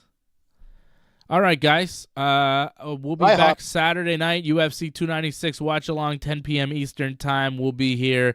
And a rare occasion for myself and Johnny North, we will not be here tomorrow night for Wrestling Uncensored. But I'll tell you this. Consider this our Christmas vacation. One night. That's all we're taking off. Man, what a rough boss, man. Well, we're going to be back on the 22nd of December for more wrestling talk. Back on the 29th of December for more wrestling talk. Back on the 30th of December after AEW World's End. And then, of course, back on the 5th of January 2024. We're not, it's all Friday night, so we're not hitting any of the big, Christmas Eve, New Year's Day, New Year's Eve things, because those are all on Sunday and Monday. Christmas Eve. Christmas Eve is a week from this Sunday. Wow, that's crazy. Christmas is a week from Monday. There you go. It's coming up. Humbug. Listen, man, what you should do on the 30th is, since it's like the end of the year show, you should get Johnny in studio. I should get myself there too, and we should do like an in-house party show, man. For AEW World's End, do you realize that that's World's a End, post-show, and the World's End will probably be 3 to 4 hours long, and we would be on at maybe midnight, 12:30, and the show would, really? Yeah, man, I'll drive Johnny home. Don't worry about it. Maybe. I'll talk to John about it. We'll see what he wants to do. There you go. Think about it, man. Maybe. But if it's That World's brings End, us on. AEW World's End, I mean, maybe we end the show forever, Maybe we end. Maybe we explode. Who knows? Could happen, dude. It could happen. Elon will know. That's for sure. What? Okay, I'll be back Saturday night with AJ and Fred for more UFC stuff. UFC 296. It's going to be fun. Watch AJ cry when Kobe Covington loses. Thank you, Angelo. You're the Super Chat leader of the night. And Angelo says, have a great time tomorrow, guys. Thank you, Angelo. We will have a great time tomorrow at Montreal Quintet. If you want more information on that event, how to stream it, go to the Montreal Quintet Instagram, and they have the link for the pay-per-view in their bio, which is still, I think, for the next 2 hours, $20 Canadian. And then it'll be $30 Canadian tomorrow on the day of the event. So go for the pre-sale, get the Quintet, and watch it tomorrow night. You might even see me and Fred and AJ on camera, watching the events, looking real cool, as we always do, looking so cool. AJ dressed up in some weird costume, That's worth the price of admission alone. So I should dress up as George. I'm sure he's going to be there. He might be there. I mean, I'm expecting a lot of, the top, martial artists and coaches and stuff to be at this event. This is a big event. This has got buzz in the, martial arts, jiu-jitsu world in Montreal. Faraz will be there for sure. Yeah, he's got a guy competing there. I mean, there's there's going to be some serious people in attendance. This is a serious event for serious motherfuckers. That's why we're going, It's cool. Maybe it's cool. I'll AJ. dress up as Khabib or something, It's cool. Oh, I'll bring my headgear. There we go. Done. I'm going to bring my Khabib hat. Some of these marks, they're not allowed. Not allowed. They don't know about this. The people that don't know about this, they don't know about this. We know about this. All right. We'll be back Saturday night for UFC 296 right here on the Ringside Report Network.